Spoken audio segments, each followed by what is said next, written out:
চট্টগ্রাম বন্দর ইজারা না দেয়া এবং রাখাইন করিডোর ঠেকানো সহ ৪ দফা দাবিতে চট্টগ্রাম অভিমুখে ২ দিনব্যাপী রোড মার্চ শুরু হয়েছে।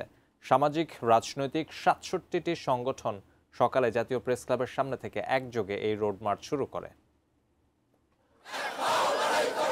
ছুটির দিন সকালে প্রতিবাদী স্লোগানে মুখর ছিল জাতীয় প্রেস ক্লাবের সামনের সড়ক।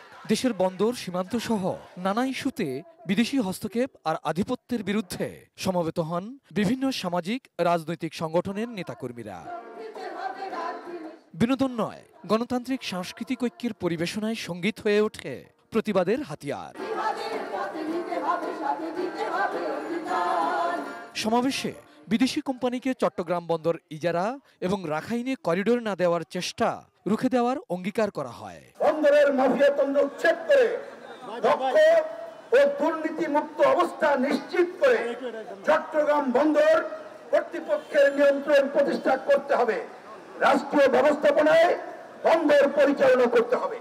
২, রাখাইনে করিডোর দেওয়ার মধ্য দিয়ে সাম্রাজ্যবাদী প্রক্সি যুদ্ধে ছড়িয়ে ফেলার ষড়যন্ত্র বন্ধ করতে হবে।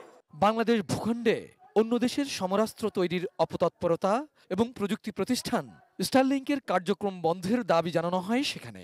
মার্কিন, ভারত সহ সাম্রাজ্যবাদী আধিপত্যবাদী দেশসমূহের সাথে আওয়ামী ফ্যাসিবাদী সরকার সহ বিগত সকল সরকারের আমলে স্বাক্ষরিত সকল চুক্তি প্রকাশ করতে হবে এবং পর্যালোচনা করে জনগণের মতামত নিয়ে দেশের স্বার্থবিরোধী সকল অসম চুক্তি বাতিল করতে হবে।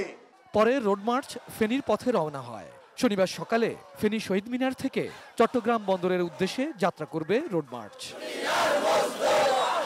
Abul Kalam Azad, ATN news, Dhaka.